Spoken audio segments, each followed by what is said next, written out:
Is your character not as agile as you would like? Karluk looks at Euphemia and says, I really wish he would have missed, and then just falls over. Is DM's grace in short supply? Oh, and the candles go out Yeah. on the Minotaur's horns. Is compassion not your character's strong suit? Minotaur more like beef or more like cannibalism? I'm asking for a friend. Is persuasion your dump stat? Be prepared for a caster. Please do not move on their own. There's no caster here. Listen long enough, and you too might learn how to roleplay 8 Charisma. Hey, welcome back, and now it's time for another session of Roleplay 8 Charisma. As we do every episode, we have to have a summary. Now, our rules for summarization, as laid down by Seppi, are that the person who took the most damage last session has to summarize. However, no players took damage last time.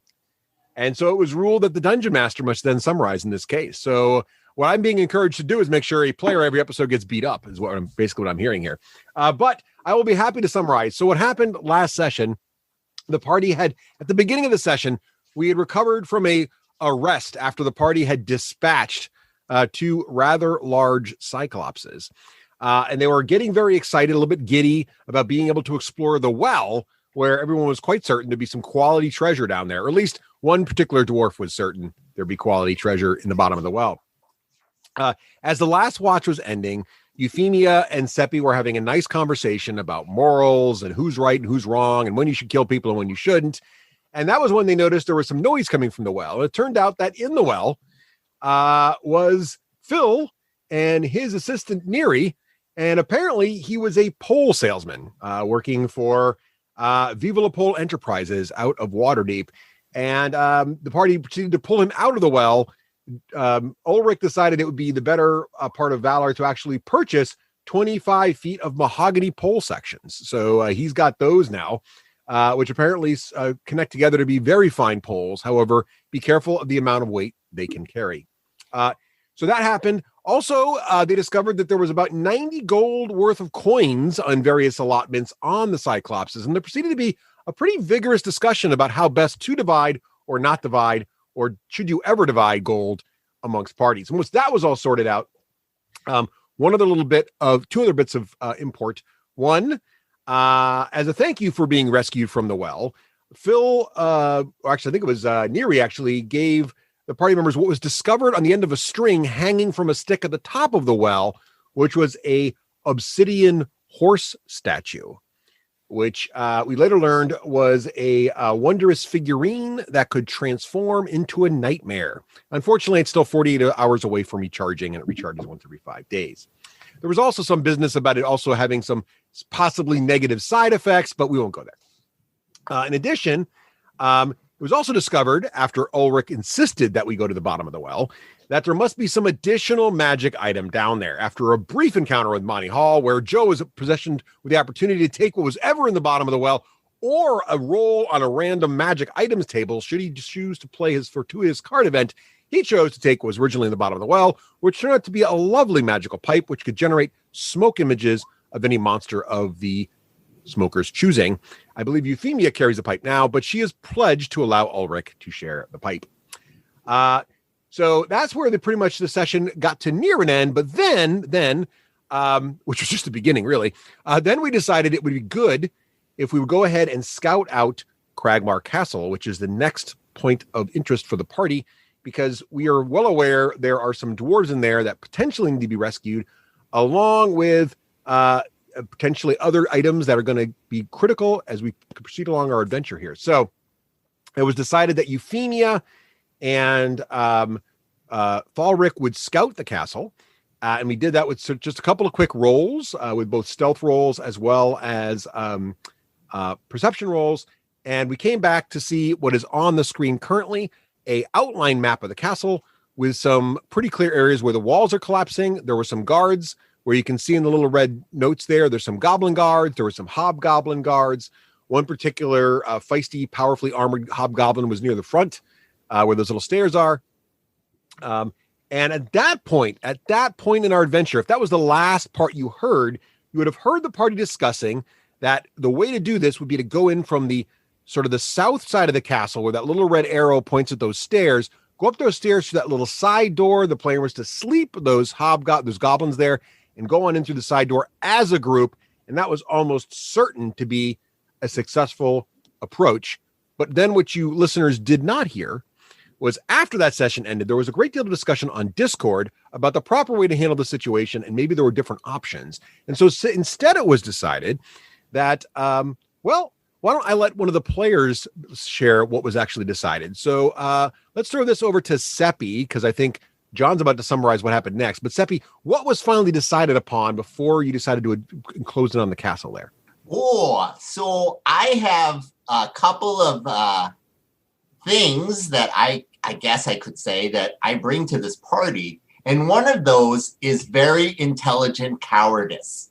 So previously, I may have done a little bit of metagaming when we had the Cyclops and said, hey, before we start in on another round of punishment, maybe we should regroup.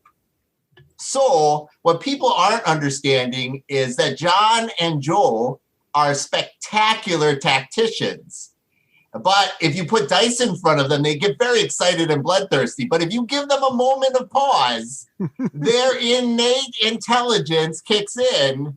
And it is my job to be so annoying that everybody just takes a minute and thinks. So, and then we're going to pass that over brilliantly to John, who's like, maybe. And subtly. Yeah, oh, brilliantly and subtly. Oh, yeah. That, you know, I'm subtle. So just keeping that in mind, Thrall volunteered himself for the most dangerous mission yet in the history of Roll 8 Charisma. So, Thrallrick, tell us what happened. So, honestly, mostly just to appease Pyric, I suggested that I turn into a spider and go scout out this castle, thinking that this probably could go a lot of different ways, most of them badly, but I'm thinking, all right, I'll go scout this out. And then I discussed it with Russ, and at first we talked about just some die rolls, but then he started getting excited about it like he does, and so then we decided to have our own session of scouting. And I'm like, all right, so we decided to scout out Sunday morning, which you can listen to as a Patreon, I think soon. Yes, we're going to put it up on the Patreon feed. We recorded it. It's a special 1 hour session, well, a little more than an hour, of John doing his scouting thing, or Thrall doing his scouting thing. Everyone will be able to listen to it, but I haven't posted it yet because some members of the party here present today are patrons and could then hear it too soon. So I decided I am a patron. I've been a patron for years. I know, and we appreciate that, Seppi, but I didn't want you to hear it too soon. I wanted you to be surprised as well, but it'll be up for you. So anybody who wants to hear about this, it'll be available. John, I'm sorry I interrupted. Please continue. Oh, that's all right. So I'm thinking, all right, we're just going to do this thing, no deal. And then I get a text Saturday morning, and we're going to do this Sunday morning. Yes. It says, hey, what specific type of spider are you going to be? And I'm like, I don't know. And he goes, Russ says, because I've been watching the Discovery Channel and figuring out what prey likes to eat what type of spiders. And so knowing my brother, I texted him back and said, so it's going to be like this, huh?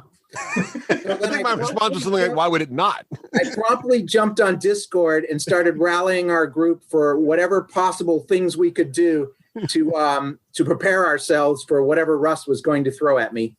So mostly I just snuck around the castle as a spider with pass what without. What kind of spider?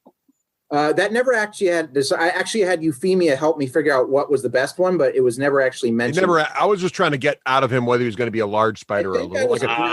The question I was really trying to get at wasn't the specific species as much as was he going tarantula size or like which would be more like a rat and people would notice, or like house spider size where literally no one would notice unless you were a spider predator type. I think I was a brown recluse. Wow, those stink. By the way. Yeah. So I thought you were a dwarf spider.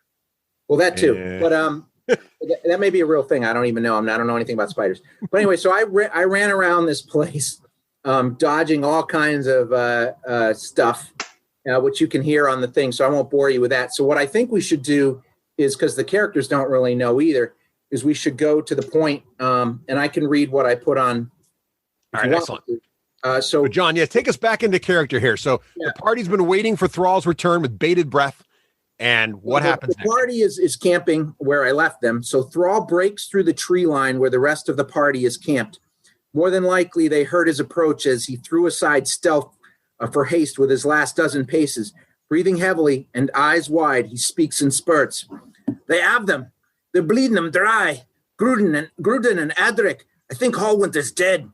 The Black Spider is some drow lady, and she's still wanting information from our kin. Probably only reason they're not dead. The Bugbear leader is not looking too happy about answering to her, though.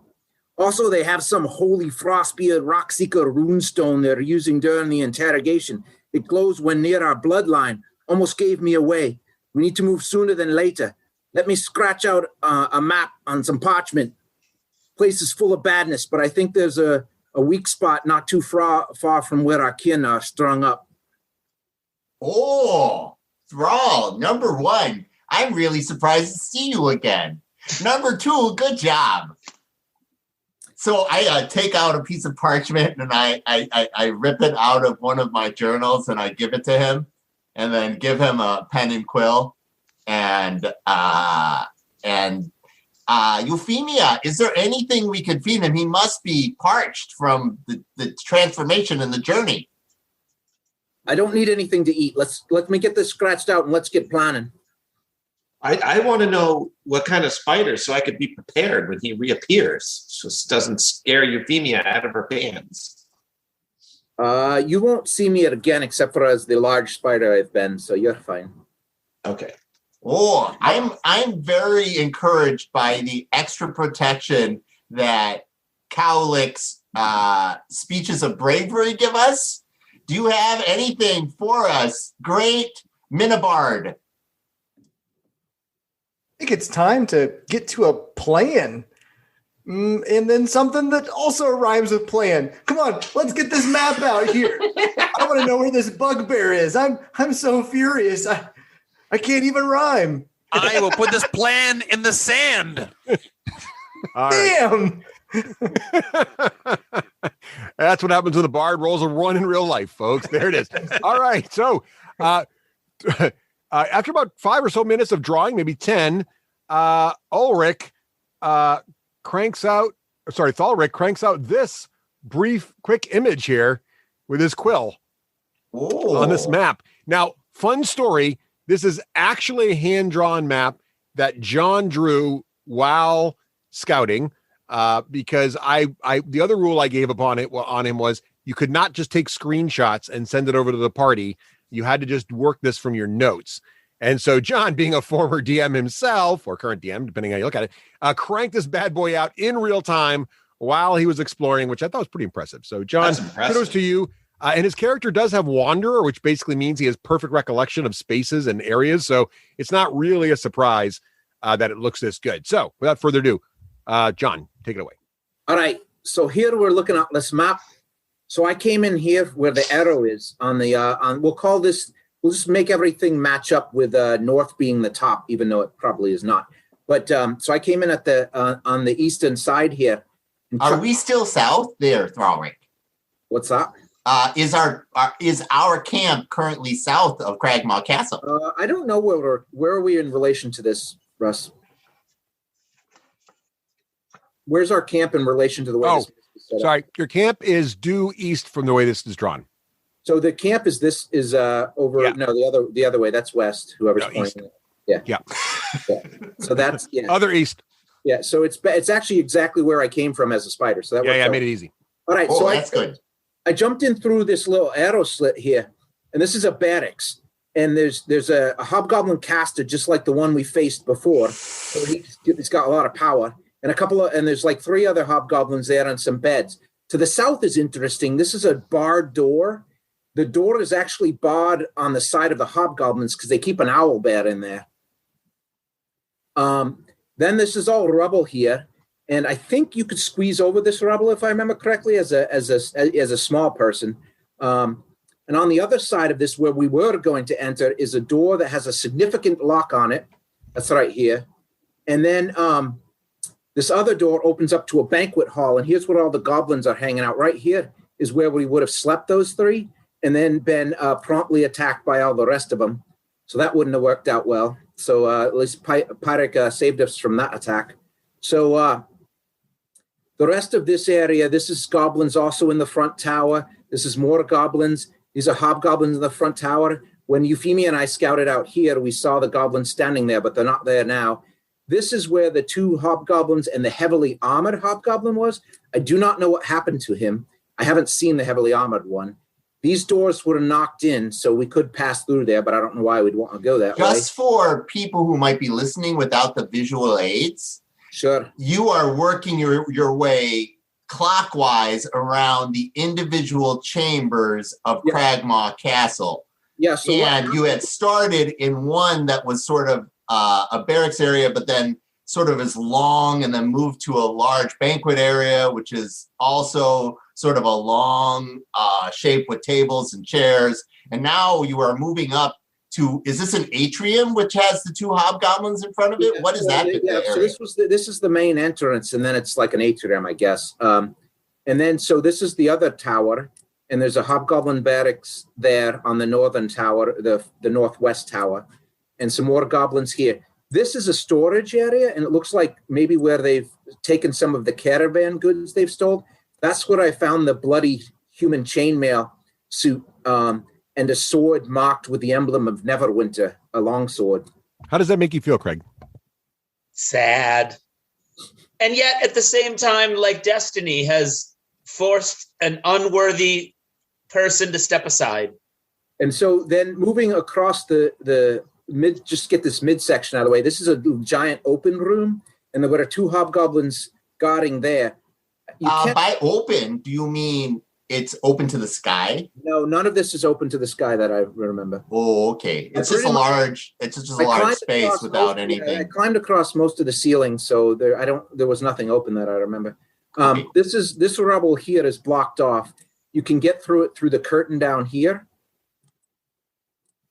This up here is an altar. So this is the mid-north area. And there was a single goblin. He didn't look to be of anything important, not like a shaman or anything, at least to my eyes.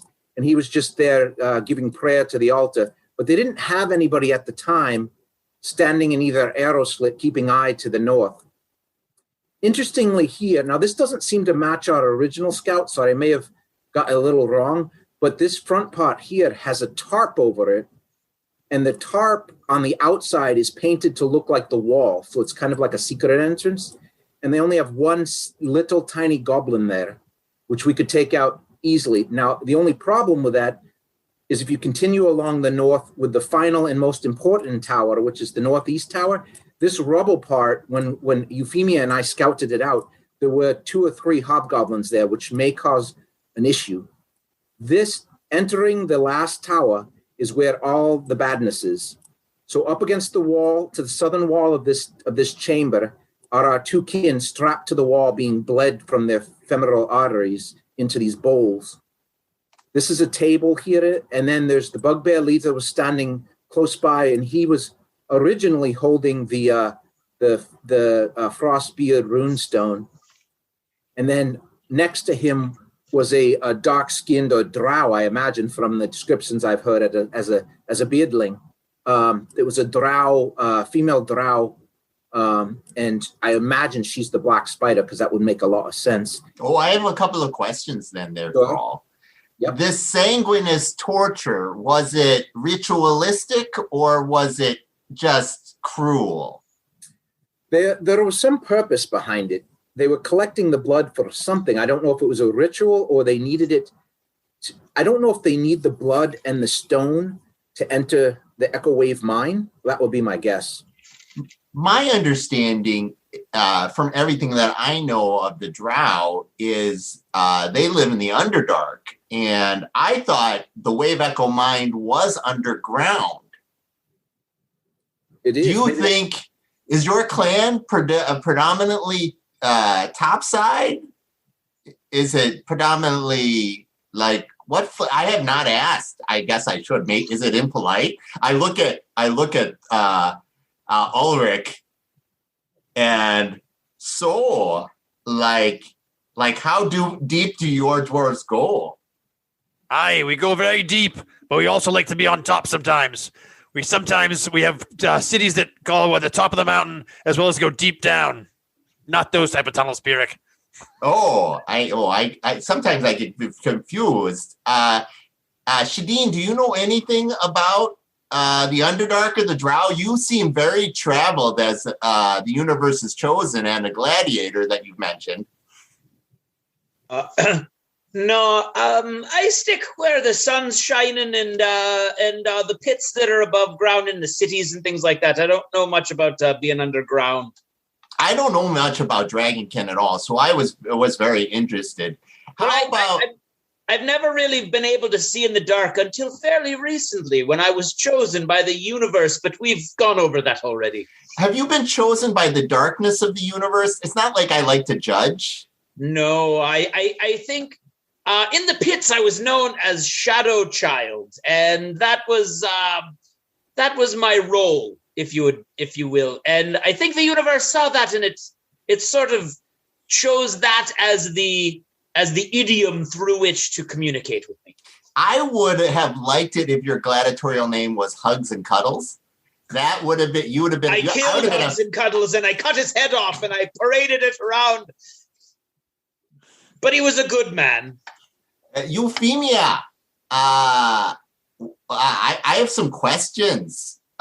Just from a leadership perspective, like it seems based on Thrall's map that the hobgoblin area that he climbed into is actually very difficult to get to the northeastern tower.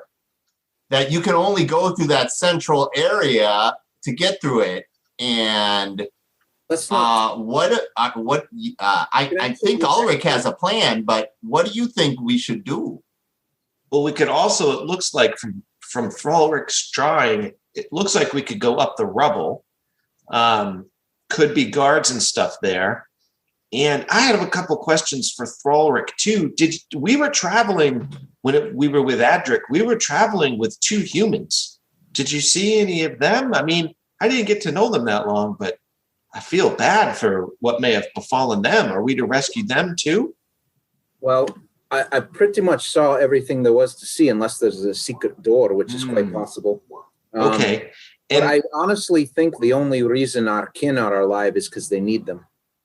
And then I can figure out maybe a way to sneak in and get us in, but how do we get back out without alerting the entire castle?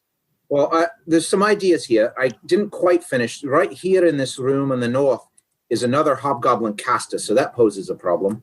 And then next to him, not a dire wolf, not a warg or anything useful, but just a big fat wolf is sitting right here. Nothing useful. Not anything useful to a shape-shifting druid. The other interesting point is this is a connected hallway right here to that room. That's what I came in through under the door. So this tarp is not guarded well. What I suggest we do is come around through the north and get a good view of what is actually guarding this place. And if those hobgoblins are still there, they seem to have reduced their guards, interestingly enough, the darker it got. So it's not as well guarded as it was when we first made our run, Euphemia. So I think we come down from the north, we see what there is to see here. Then the possibility of a plan is, Pyric had mentioned he had a Misty Step scroll when we were talking about entering this. And I don't know if Mr. Universe can use it or not, but it sounds like something he might be able to use. Mr. Universe? Oh, now I'm talking like you. Give me a minute. I've had about enough of you, dwarf. Mr. Universe can do the Misty Step on his own. He doesn't need your help or the help of any elf. Aye, so this is the plan that we the universe. I've listened to my brother talk far too much. This is the plan I was thinking of, and tell me if it's anybody can improve upon it. Coming from the north, we have Cowlick sleep these goblins, and then approach here under a pass without trace spell. Once we get close enough, if there's anything here, we take them out as quick as possible. From there, Shadeen and Thalric can enter here as quietly as possible without trace. And then Shadeen, I'd like you to misty step past these goblins in darkness, your darkness, open this door up, and then come back here to guard this hall. Once we've done that, with you and Shadeen holding here, the rest of us will then come in here, attacking the Black Spider, and I will attempt to subdue, either by verbal beatings or physical if need be, the Bugbear leader to join us or to die. But the important thing is to take out the Black Spider, and then if need be, the spellcaster, the wolf, might have to kill as well. But once we free them, we must get out as quick as possible so we don't alert or take any more damage from the other people in the castle that may be called to help. No thunder waves. I look at Thalric. Now, don't get me wrong. I love the drama of the plan, but you don't think the hobgoblins are going to notice that all of a sudden it's all dark? It doesn't matter. You will be protected by the universe as you unlock this door and then run away. I don't understand exactly how this is working. The universe isn't going to protect me if I walk into a bonfire, okay? That's not exactly how this whole universe choosing you thing works. It's actually fairly simple, although there's a slight better way you might be able to do it. You could just misty step through. All you have to do is see, right? So you can misty step through the arrow slit here with the darkness already on you. It's going to blacken out the room, surprise the hobgoblins. You throw the bar off the door and fling it open, and then you just run. They can't see in the dark. And then I wreak havoc. No, yes, wreak havoc. Is there havoc to be wreaked? But let the owlbear do the havoc. Yeah, you run to the north into this past this. It's just a curtain here. And you it's a curtain. Yeah, you join me in the hallway here, and you and I hold the hallway in the dark. I'll spider up, and then we hold this hallway together while the owlbear kicks the crap out of them here. The owlbear would have to squeeze to get to us, which it could, but we could defeat it if it does that. I want to hear what Karlach has to say, but I have a few questions. I like this plan a lot. I like this, Ulrich. But my questions are, does Pyric or perhaps you, Ulrich, with the might of Moradin, is there any way you could turn that curtain into iron? Because we're making poor Shadeen go all the way through, unleash an owlbear, and go all the way back when we're just trying to make them not come out. So let's make them not come out. But I want to hear what Karlach might have to say about that.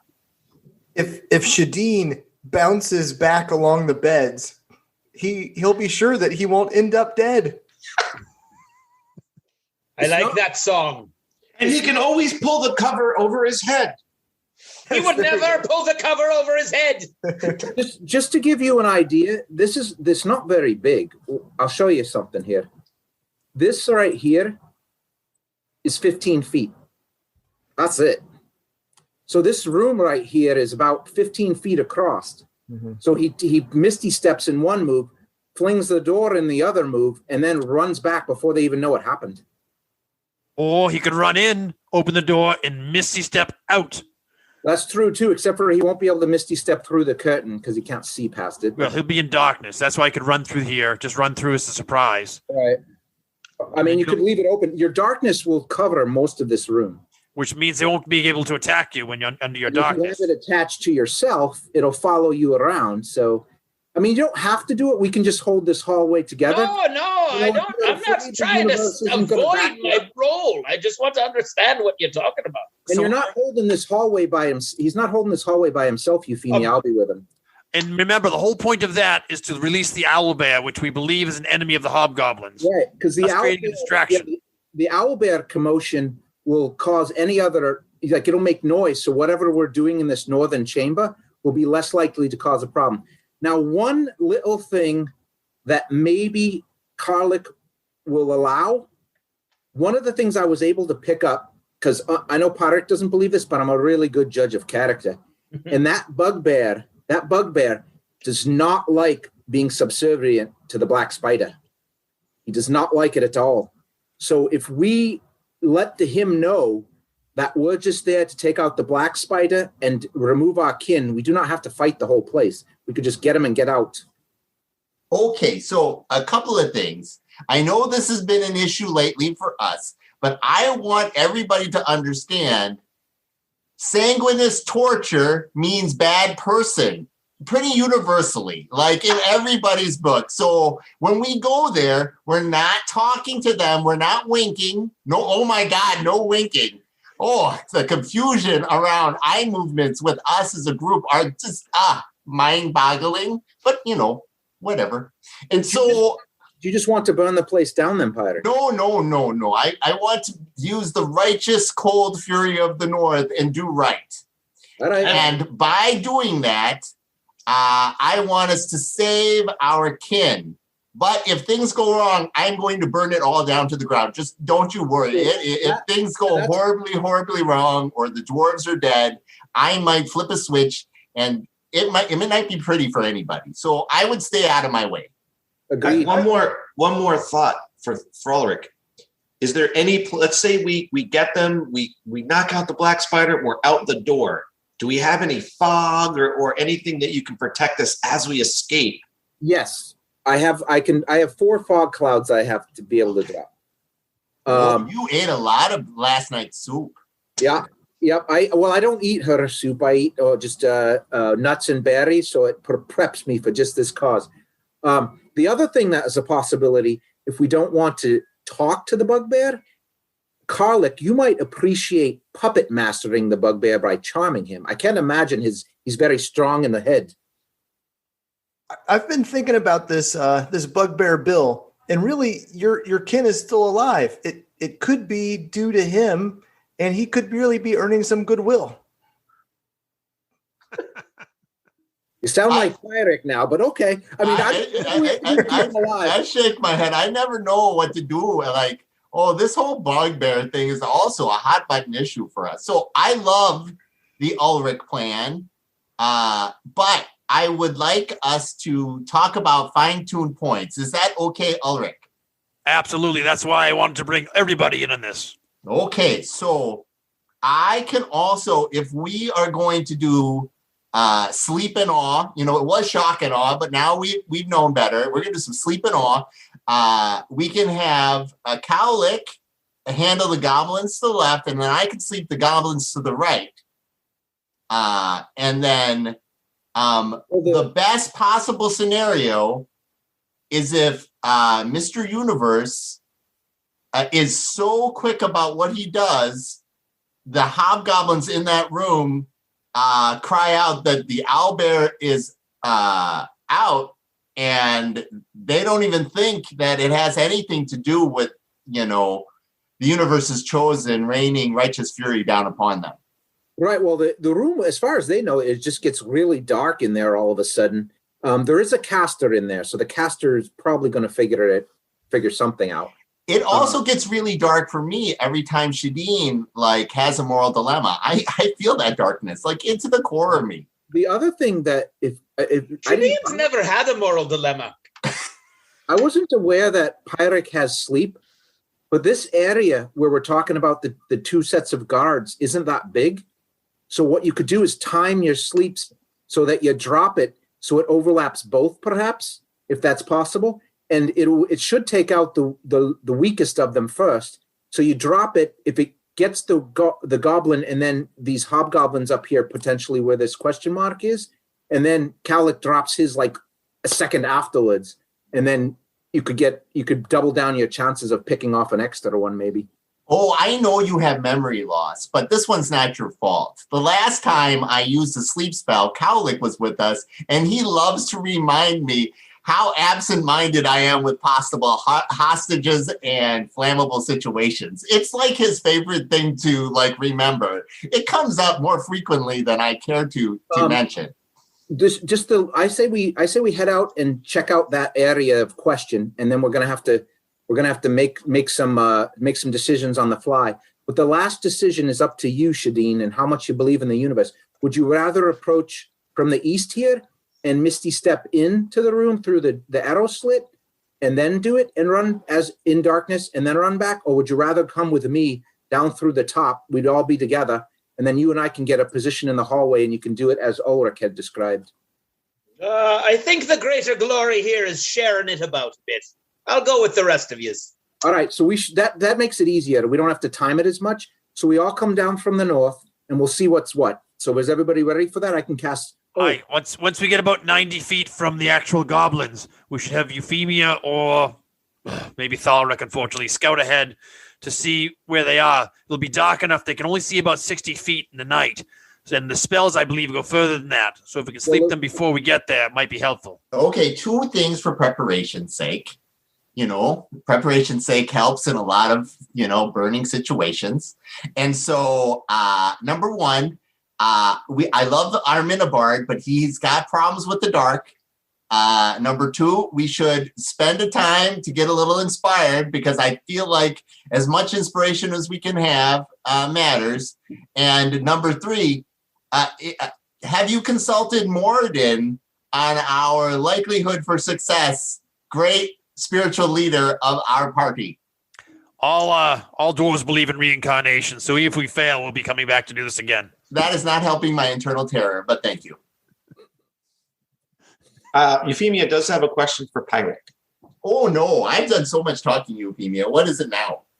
The question I have is, I'd like to help out Ulrich a little bit more than with just my bow. But I'm afraid if I take one bad swing, I could be knocked unconscious. Are you able to cast that mage armor on me? Am I able to put it? I think it's self only. You would have to carry the ice staff to be able to do that. Oh, I don't want to do that. I don't even know how to use that. Yeah, so you're gonna have to stay by me, little sister. I will keep you safe. If Karlik is inspiring enough, that'll help. The stats for the staff of defense. Somebody's curious. There it is. Sorry, I'm just sitting here eating a bowl of popcorn. I'm fine. Everything's good over here. I noticed that. And just so we're clear, I believe the mage armor can be used on anyone. The problem is that it doesn't improve you if you take your armor off. Your armor right now is the studded leather.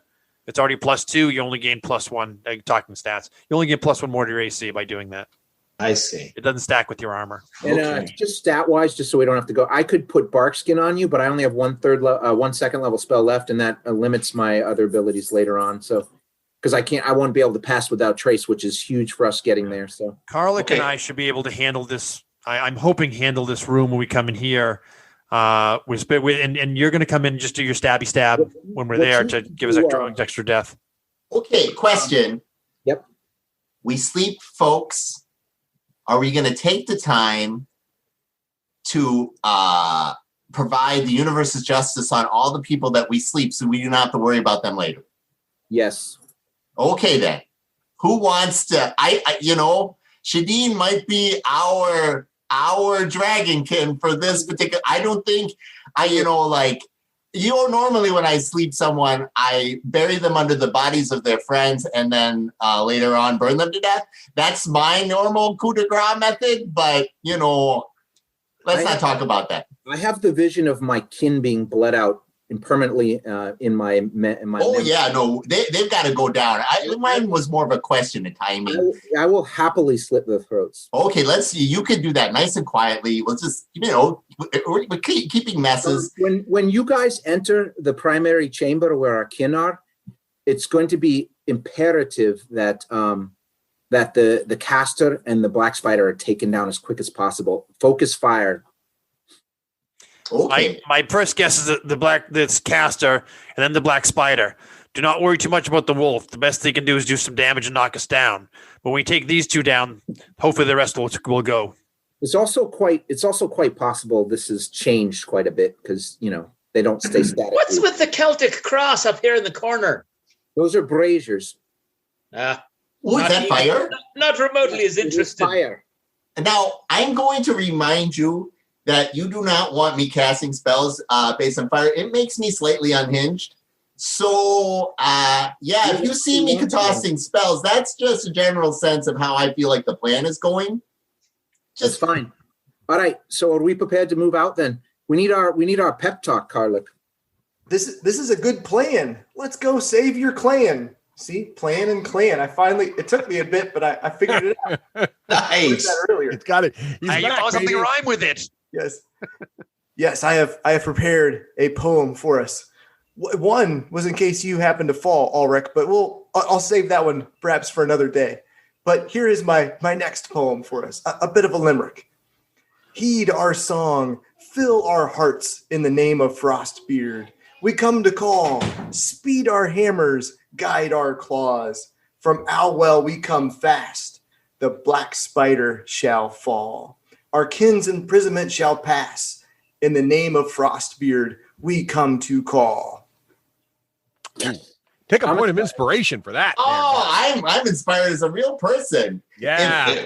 If Ulrich's vestments weren't already getting my, juices flowing, I would have been Dan's poetry. I'm on board. All right, a couple points of order, because a rules question was asked. The staff of defense allows the wielder to spend charges to either cast mage armor or shield. No other restrictions are stated. Now, shield is range self, but mage armor is range touch. Just saying. So I'm going to save that in case we have to run our poor bled out savees, and they need to be protected. It would be really tragic if they died in our rescue attempt. All right, I'm going to give I'm giving everybody their weapons back because I was obviously unable to give them to the prisoners, and I'm also going to give Pyric his potion of flyback.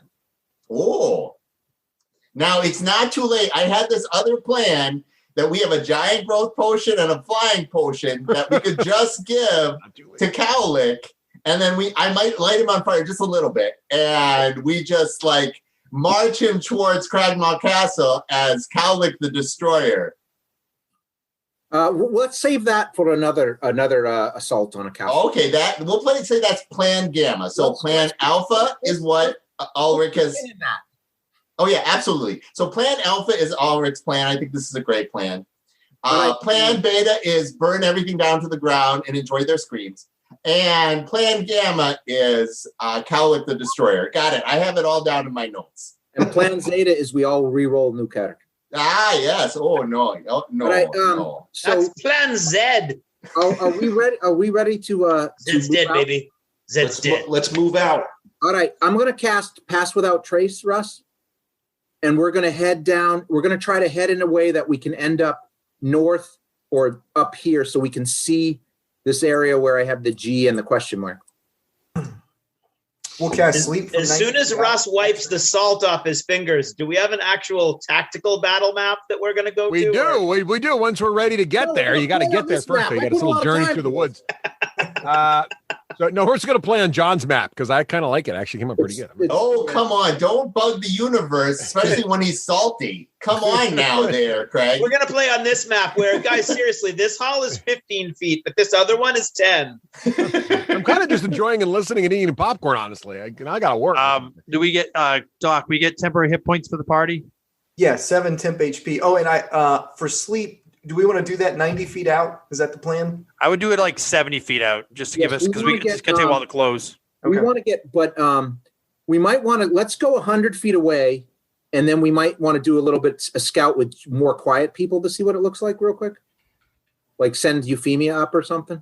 Yeah, not people who have to roll twice. I love me some Ulrich, but stealthing is not his deal. Yeah, it's not just Ulrich. It's actually the Shadow Child, the Cowlick, and Ulrich that all have disadvantage on stealth now. Oh no! Because they're both in half plate. Oh no! Yeah. Oh yes. Yeah. So ideally, we don't get super close before we have to take these guys out. I mean, they all have a +10 to their stealth, so that's not a bad thing. But as long as you guys, and you have to stay within 30 feet of me. So I'll throw it up here again. I'll go ahead and cast it and throw it up. Okay, one last point of order. Euphemia, did you want my short sword? Yes. Okay, I'm going to hand that back to you. You already have 2, Euphemia. I have 1 in a daggers, but I think I have. No, you have 1 that you started the game with, right? No. You never had 1? I don't think so. Oh, okay, then you do have his. I'm sorry. Okay, then. I thought you started the game with 1 and then we got 1 in the spider. No, I looked. Okay. That's my bad then. Oh, that's All great. right. So who's leading the party through the woods here to attempt to get us to come in from the right angle on the castle? Who's going to try this? I will do it since I've already been back and forth a bunch of times, and I have this cool wanderer skill. Do you want me to put that in the thing again? Yeah, you don't have to roll. Your wanderer skill is so good you don't have to roll for this. So you do have to make a stealth check for the party with assistance because you're all helping. Although we got some disadvantage in there, but you want me to just roll it straight up because of the disadvantage? Yeah, just make a straight up roll, John. All right. One last point of order. Yeah. We did have a long rest since I got the Hobgoblins book. Yes, how many little red dots am I allowed to have? Whatever your level allows. What is that? It's your I think it's it's your level plus your modifier. So your intelligence modifier plus your level. My intelligence modifier plus my level. So mine is maybe it's your proficiency too. So it's 1, 2, 3, 4, 5, 6, 7, 8. What's your plus? Plus 4. So you should have yours is the same as mine, so you should have 8 as well. I should have 8 dots. Yeah. Okay, I will do my 8 dots. Thank you. So I think it's your level and your proficiency plus your thing. I think that makes the most sense. I should look it up, but I'm pretty sure that's what it is. All right, John, give me a roll, man. I got to give you a roll. I'm sorry. Cross your fingers. Here we go. Ooh, nat 20. John, get rid of that annoying red card if you want. Can I get rid of my card? Yeah. Yeah. There you go. All right. So, how do I get rid of it? You can just delete it once you drag it out. How do I do that? Wow, natural 20. You got to drag it onto the map.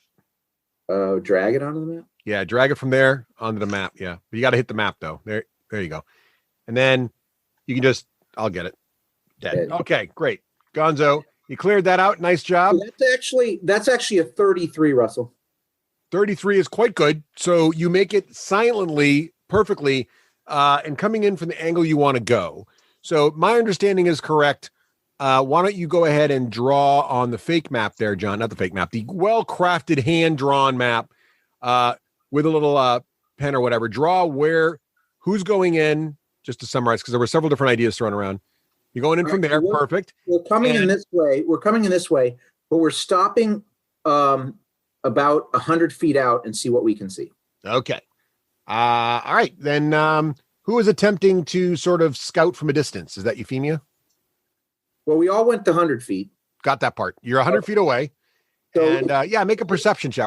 I was asking to see who should make the perception check. Who's the perception check? That's Euphemia. Euphemia. I have a decent one too. I'll throw it up there. Go ahead, throw it. That's wrong that you have a good one? No, go ahead. Throw it. We can both do it and see what I thought he said that's wrong too. I was like, what? I got an 11 and Euphemia got a 22. So she sees better. All right. So you don't know what's up. You're like, no one was here before. It's fine. But Euphemia is like, wait. And you see sort of I'll draw on John's map again. Yes, Euphemia nat 20. So she gets a card. Did she? I didn't see that roll. Okay, excellent. It didn't go through for some reason. All right, here you go, Euphemia. You get a card. I'm on the wrong map. Hang on a second. Let me go to the other map. We're gonna need all the cards we can get. That's why I missed. Yeah, you definitely want to. You definitely want to posse up on this. I'm sure it's gonna be fine. All right. Rafe, do you see the card there on the map? You can just right click on it and click take. Got it. There you go. Perfect. Okay. So I'm going to ping on the map here on John's excellent map. Right here, you see 2 figures. And what'd you get? Nat 20? 22 total. Clearly, you see several things clearly. That this rubble is very near the roof. Like it might be possible for someone to get through there, but it's going to be a tight squeeze. You also see, though, that standing there on that rubble, kind of like when you saw earlier, there are 2 figures standing there, but they've changed a little bit since last time you looked. Now there is a hobgoblin and a goblin standing there. Okay. With that perception, Russ, is there anybody standing here? No. Okay. I relay that information to Pyric because he's the sleeping person. Pyric, There's a goblin and a hobgoblin, and we could climb to the roof. Although I don't think there's any roof access. Yeah, I don't know how the door connects to there. That was the one place I didn't get to check out, so unfortunately. I mean, we could just go through the tarp, all of us. Could go through the tarp, and I could try to climb up the rubble and in through the door. By the way, with that perception check, Rafe, you do actually see that there's this canvas there stretched over something, and it's painted, pretty well painted, actually. If you weren't as observant and as a survivalist as you are, you could easily just glance at that and think it was just a rock formation or part of the wall. But no, it's actually a canvas. It's clearly trying to obscure something behind it. You talking about this here, Russ, or over here? I'm talking about the canvas that you also saw. That I saw. Okay. Okay. So is this? So I don't quite understand. So are they standing on like the roof up here? No, they're standing at the edge of the rubble there. But is the rubble ground level? The rubble goes from ground level up to the roof. This rubble used to be a wall. So the door. So there may not be an access point there. There might be a way to get to that door, but it'd be a very tight squeeze. Probably covered by rubble. But we still got to take those guys out. But that we just won't be able to use that point, unfortunately. All right. Well, is it time to cast sleep? So let's cast sleep. Okay. If they don't go down, we got to use range to take them out. So we should get close to 60 feet. What is your current sort of stance? Are you side by side in some kind of cool, like on the hill line of like, desperados looking down on the valley, or are you all coming in a marching order? What's kind of your certain? We're all stealthy. You know when they crawl up on the hill and all that? Oh yeah. Okay. Like little rangers. All right. I got it. There's no tree line. I had myself hugging trees. There's a little bit. Well, the trees kind of go right to the castle's been around for a long time, and the forest is sort of encroached upon it. So we don't know what it looks like because we just got our sketch map. So yeah. Well, I can give you the real one, but we can go back to the drawing if you want here. So because this is exact right here.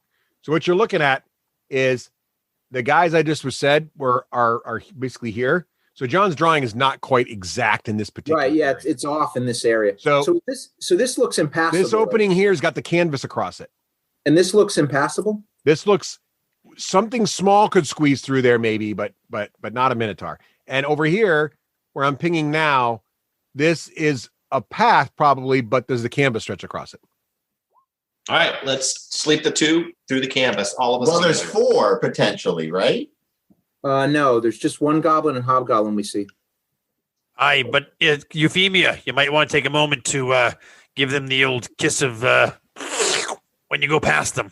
If you're going up through the rubble. Is that the dwarven dialect? Is that's how you say that? Aye, it's when giving somebody the kiss of the axe. Oh.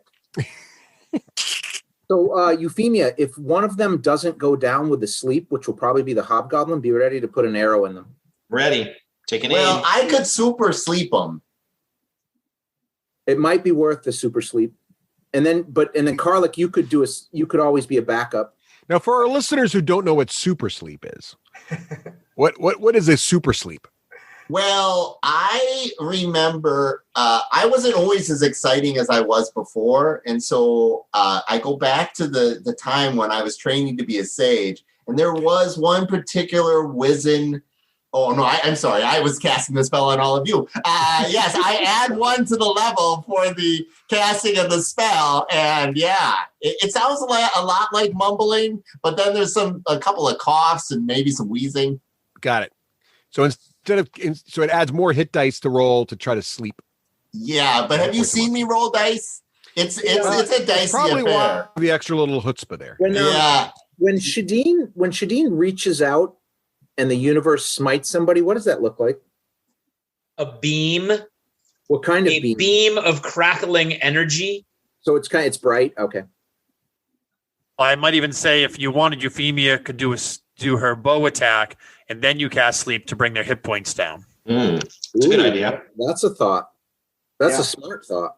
Let's do it. I think probably Calic should cast the sleep too, because you probably have a better spell list than I do, Seppi, than Pyrrhic. Pyrrhic's probably got better level 2 spells. Yeah, because Karlik can cast super sleep too. Yeah. Oh, but I mean, I would like to be useful. Your You're spell going slots to are be so much useful, bigger yeah. than my spell slot. That's the thing. Not that I'm comparing the two sizes of spell slots, but I mean, a Oh. Minotaur and elf, usually people don't compare, but Yeah, I'm not comfortable people like asking what I can accommodate in my spell slots. It's just not polite. I think Just try and make it fit then. Euphemia saw Karlik wink, so I'm about to roll dice. All right. Okay, here we go. The wink has happened. Here we go. All right, so do we want to put on any hats? Are we good? Oh, yeah.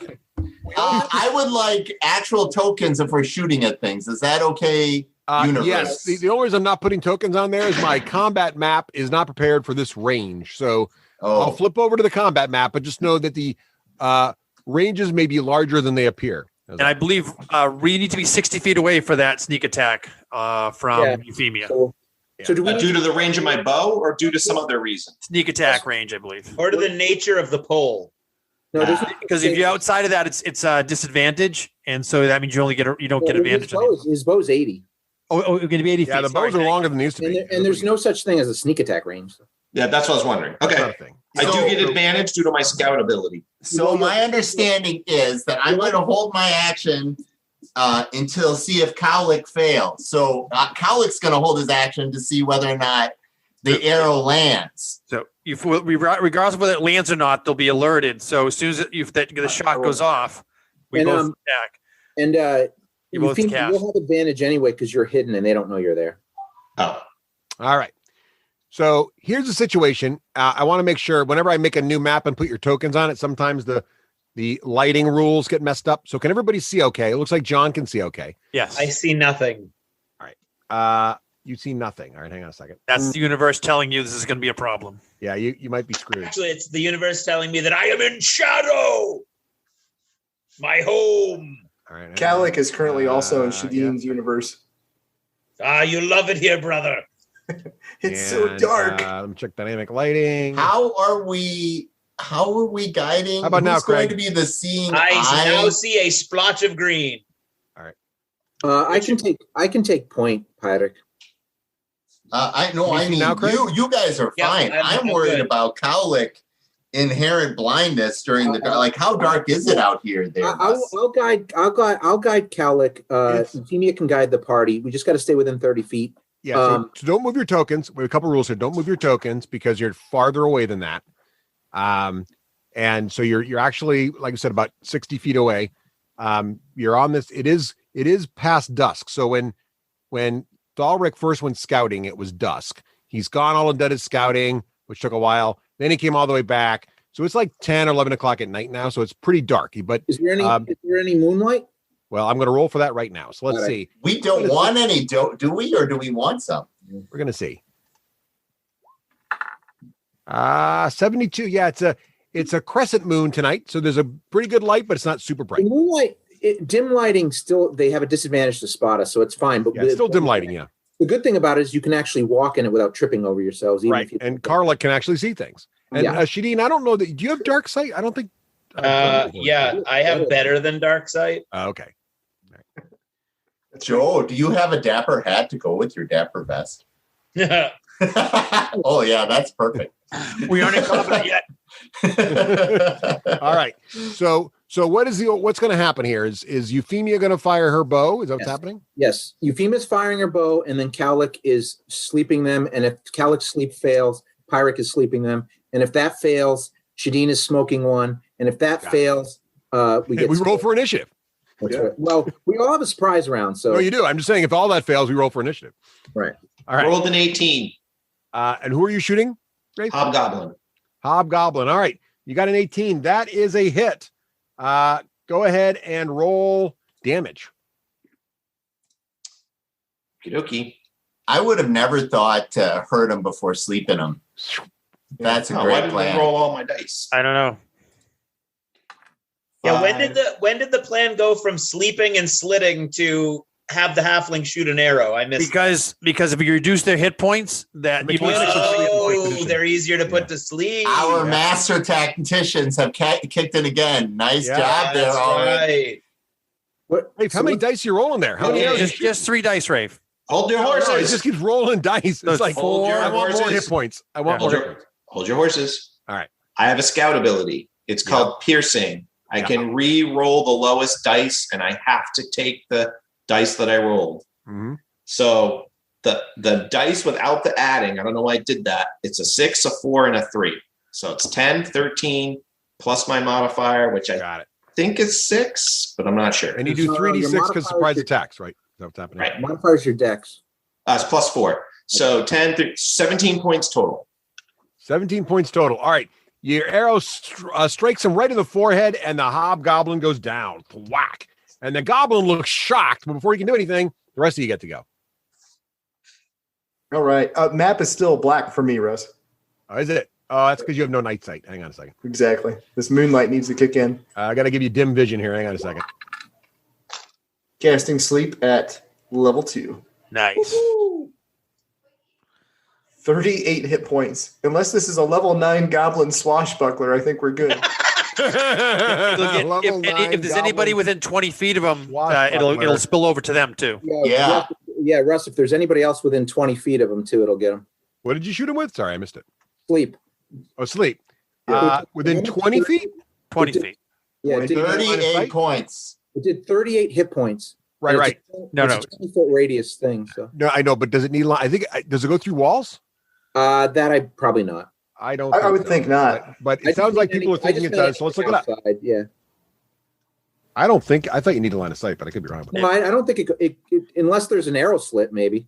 Yeah, it just says range of 90 feet, and then it emanates out from that point 20 feet. I would think you'd need line of sight to the point of origin. Right. That's for sure. Usually, if with area effect, they say they wrap around corners and stuff. So if there was an open arrow slit or something, it might get him. I bet you it gets that spider right here too. That's right. Some little spider just dropped that there. It's going to sleep. It's going to sleep that little asshole lizard that was chasing me. Because you know you're stepping on it when you go in. John's new arch nemesis. That little bastard. And if I see any praying mantises, I'm snapping their necks too. All right. Looks like I figured it out. We're good. I'm going to sleep this guy here. You guys don't know what else happened, if anything. But let's do this. He is snoozing. All right. The goblin slumps to the ground in the rubble and appears to be snoring away. We're gonna move in then. All right. Who's going first? Well, Euphemia will go maybe 10 feet ahead of everybody. Yep. Scouting ahead, but within 30 feet of me, and everybody else is kind of clustered around me because they have to be within 30 feet. All right. 30 feet's pretty big. So we don't have enough space for all this. So let's do this. I'll move Euphemia to here. I'll do the moving for the moment. Euphemia, you get within, you get 30 feet ahead. Everybody kind of advances slowly. You get to there. It looks like you're going to be able to approach this canvas situation without being detected at the moment. But we're going to have to roll for some noise, some stealth noise generation here as all of you go through. Let's modify things just slightly because of the 30 feet. It's 15 feet between Thrall and Euphemia, and then it's 15 feet. The rest of us are back from Thrall. Yes. We cool with that? That's perfect. That's perfect. Yep. Okay, so that's how we'll position us accordingly. So we're 30 feet from Euphemia, 30 feet back from Euphemia. Right. I rest my hand on Thrall's Ulrich's shoulder because he is obviously the mightiest amongst us. I give you a wink. I'd argue that, but I'm trying to be stealthful. All right. So Euphemia, are you going to close the gap there? Let's do it. All right. So how are you going to approach this canvas situation? I'm going to creep up and open it a little bit. All right. Go ahead and make a stealth check as you approach the canvas. Euphemia, the no flinging door speech. Sorry, it was toggled. That's a 25 on his low rolls, just so you know. Yeah, he's 25. Oh, that's right. Yeah, he's good. So yeah, you sneak up there and you move the canvas aside, and you see. I'm going to move you in, Rafe, so you can see this. Wait, Russ, I'm having post-traumatic stress where I can't move the curtain. There's like something in the way, like Harmon Cuss's tent, and do you not go through? No, I do, but okay, all right. I'm amazed I was actually able to lift it. You were. So you open it up and you see a room in there, and it looks like it was a tower at one point, and it's almost completely collapsed at this point, and there's this little open space. There's some rotting crates, ancient barrels of provisions that were once stored here. A heavy curtain is on the south side of the wall there. I'm going to ping it for you here, Rafe, so you can see that curtain next to those barrels. And there's a door over here on the right-hand side. So, Rafe, you can see that. You can see that in your map, okay? As soon as he passes through the tarp, I'm going to move up to the tarp. No, you don't move up to the tarp. You got to kill that goblin. You promised. Oh, yeah, I'll do that first. So I'm going to move over here, Russ, and cut the goblin's throat. All right, go ahead and make a stealth check as you approach the goblin. You have plus a bajillion, so pretty much don't roll a 1. How about a 2? That was close. That's a 15. Yeah, you're fine. All right, you gonna coup de grace there, the goblin? Yep, I just do a cantrip, my primal savagery, and my claws come out and I just slice his throat. Ooh, it's corrosive. Acid burns his throat open. But all right, so that's one less goblin in the world. And then then put us 15 feet behind him, waiting for him to do his business. Yeah, and then I'll move back to the tarp as soon as I can. So you let me know when. All right, you're back to the tarp, John. Yep, and I poke my head out. I look for Thrall because we've been scouting together. And so I look him in the eyes and I go like this and I disappear behind the tarp. I wave the other ones to join me at the tarp. Okay. So as everybody approaches, I need you all to make your stealth checks. Now I know that some of you have really crappy armor, so you'll have everybody has disadvantage except for Seppi. Oh no. Don't say these things. Ooh, nice one, Craig. And you're all plus 10. So basically, I got a 21 minimum. Nice. So add 10 to your lowest score. He did. Oh, yeah, that's good. Oh, wow. Ooh, there's a 4. Who got the 4? I got a 14. 14's the lowest. Oh, that's reasonable. Let me just make a quick check over here. With bonuses? Very good. All right. Okay. Go ahead. Sorry. All right. So who's going through the tarp? You guys all make it up there, and you feel like you're doing okay. You still got 2 guards. Nobody's been alerted. I'm actually holding the tarp open and ushering them in. No. Before that, I tell Thrallrick, I point to the other curtain so he sees it. Okay. I'll have him wait here then, and I hold the tarp open, and I take who's next in line. Who's closest to me? Shadeen. Yeah. Shadeen, I put the tarp in your hand so you're holding it open and can see me. Okay. And then I'm going to move up to support Euphemia, so we should all be able to see in this room. All right. So I'm going to move Euphemia in 1 so more people can do things. So you're in there, Euphemia. All right. I'm going to point. So Is everybody in the room now? That's the plan. No. Well, the tarp is open, all right, so they can be looking over. Let me move. I'll delete the tarp's blocking a vision situation. And I'm going to point here. There you go, Euphemia. Okay. What about? I'll be able to see into the room now. I'm going to go like this. Just take a. Okay. All right. So I'm going to creep up to the curtain and I'm going to pull. We're making up hand gestures on the fly. We'll talk about them later. I'm going to really work on the hand gestures. They're all, for those listening though, the hand gestures are very impressive and look very, very much like it's like no winking. No Rainbow winking. Six going on here. It's very impressive. I think when it's time to take down Black Spider, everybody winks. I interpret that to mean he means go like this with the curtain. So that's what I do. No, I'm just kidding. I creep up and I'm going to do the old granny peek. Boop, just one eyeball. And while he's doing that, Russ, I'm going to move along this rubble, trying not to step in the rubble, to be next to the door over here. You guys may start moving your own characters now, but please do them in player order, and please do not walk through walls. All right, I moved it. This is where we're positioned. I got the tarp. Dean's holding the tarp open. So, Russ, do you need me to make another stealth roll? Is my original one? Thrall, don't be doing that. I mean, what are you doing? Yeah, I need Thrall. I need Ulrich to make a stealth roll immediately. Yeah, Ulrich walks into the center of the room. Yeah, Ulrich gets about halfway across the room. So put yourself here. Yeah, and then if you guys do. So here's the thing: because Joe, you've done this before. This is the reason I have to do these things to you. The way vision works in this: if you move your model too far, you will reveal things. If you reveal things, the DM is going to rule you actually moved there. There's no backsies, right? So So that's what I'm warning you about. So you've just walked in the how'd you do Disadvantage, sorry. You have disadvantage, so you should have to make another roll. Yeah, sorry. The second one coming. So 14 again. 14. You're okay. All right. So you get there. So clank, clank, clank. The big dwarf comes in the middle of the room. Not too clanky, though. Yeah. So my hand is literally in your face going, and I'm looking sternly at you.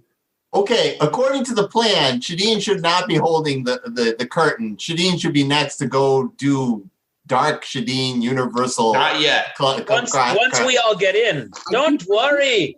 Yeah, I keep holding my hand up, and I do this and point to him. I point to Euphemia. Are you ready for my stealth roll, Mr. DM? Yes, go ahead. Go ahead, stealthy halfling. Oh, that's 31 total. Yeah, yes. The halfling is like a ninja. All right. Are you looking through the curtain, Rafe? Just a granny peek. All right. I'm gonna move your character through so you can see. But you're not really there, okay? So you now see this room there, and there's some rubble on several sides. There's a door to your right, there's a corridor going to the left, and there's a curtain straight across from you. Make a perception check.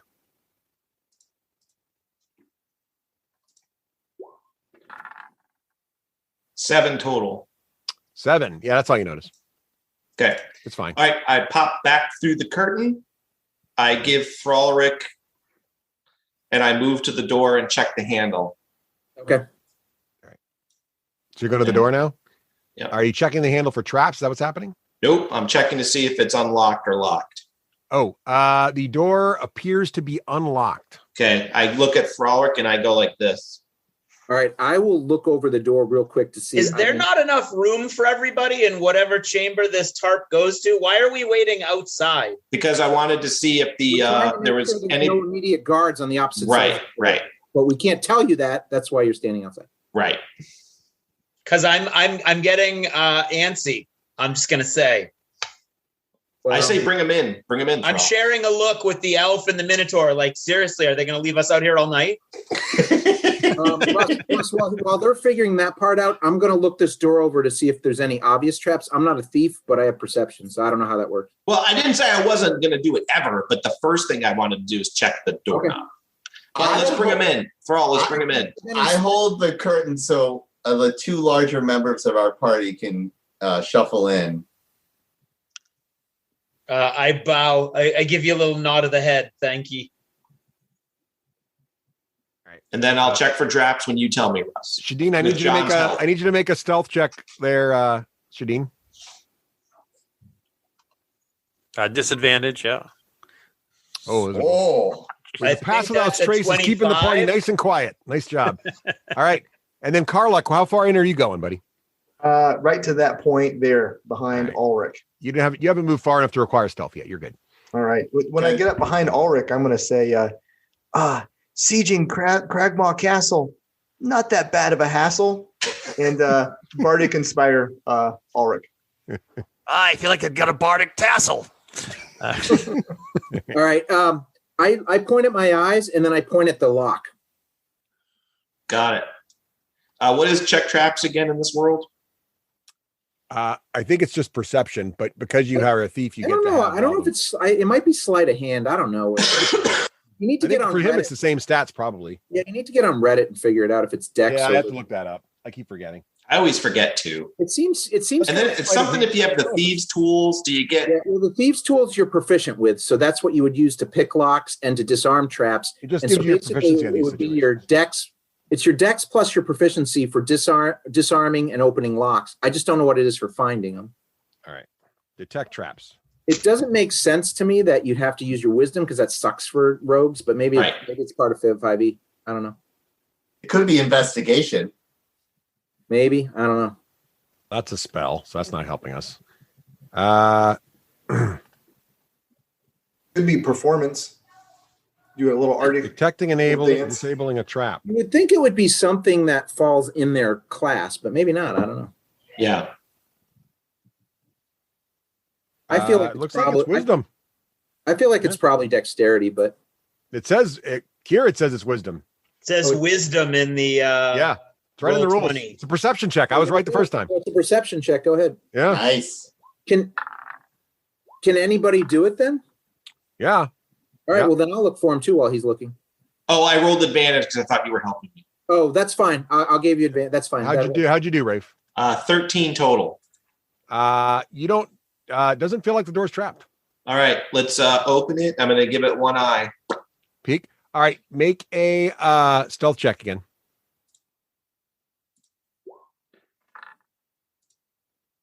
Uh, 21. 21.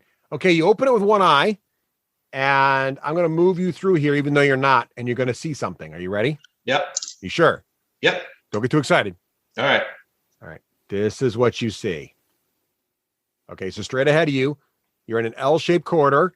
Yep. There's a door directly across from you. There's a corridor turning to the right, and there's a dude standing there at attention. And you can also hear, make a perception check. But that's my weak stat. Well, you're not the greatest sneaky, observant, investigative thief. Let's be honest. 11 total.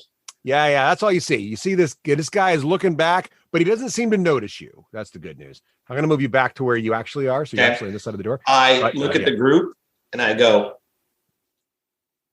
He's making the symbols for one loser. One loser. One loser. Okay. All right. What flavor of Big L is this? I love it when the universe uses such like inspiring terms like dudes. And and I've stuck it to some dudes before, but like seriously, let's have a little fancy role playing here. I was thinking for large. The problem is he can't talk, so he's just giving you symbols. Yeah, he's giving you symbols, right? Oh, right. All right. I'll with the door open, I'll fire my bow. Can I take enough time to aim? You got to aim. You're going to open the door a little bit more, so you're going to risk. You're going to risk. Wait, you don't need aim. If he doesn't know you're there, you have advantage. Oh, I get advantage. Okay. Right. All right. So you're going to kind of just open it enough and kind of try to surprise him here with a shot. Yep. All right. Uh-oh. And you get a surprise round. So. Total of 14, unless there's any bardic inspiration I don't know about. No. Is there any bardic inspiration we don't know about? Can I bonus action him before he shoots his bow? I don't think we can If see you the kill rolls. the black spider, I'll buy you a hard cider. Ooh, we I can't roll back once the dice have been thrown. So unfortunately, the arrow does fly, and you hear it ting as it deflects off his shoulder pad. He's wearing really good armor, and that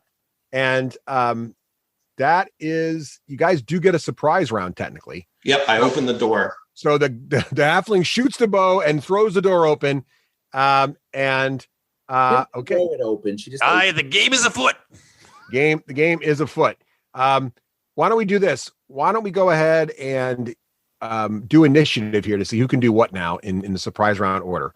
So I'm going to fire up the initiative tracker here. I'm going to clear the old initiative stuff, the stuff from last time. Don't roll initiative yet. Don't do it. Okay. Oh, sorry. Now you can start rolling initiative. Don't forget to hit your token so the initiative shows. Oh yeah.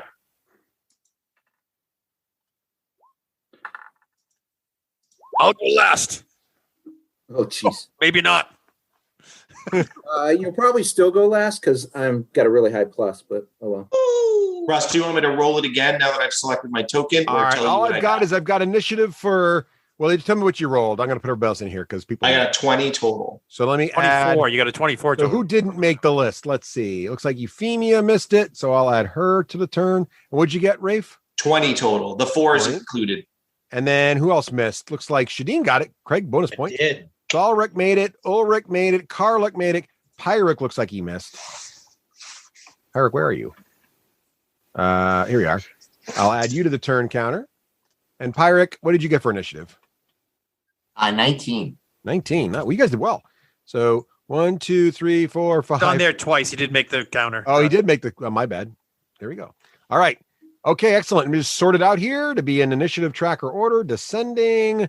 And looks like the hobgoblin's having a bad day. Ulrich roared badly, but the hobgoblin rolled slightly worse. Ulrich had a 3, so did the hobgoblin, but Ulrich's Question. Yes. If we get him before he or she or them before their action, will that keep them from making noise? Like we caught them like He's surprised. Right now, he has not done anything besides his eyes have gone wide. There's seconds. There's seconds. Yeah, your initiative. If he'd rolled better on initiative, he might have a chance here.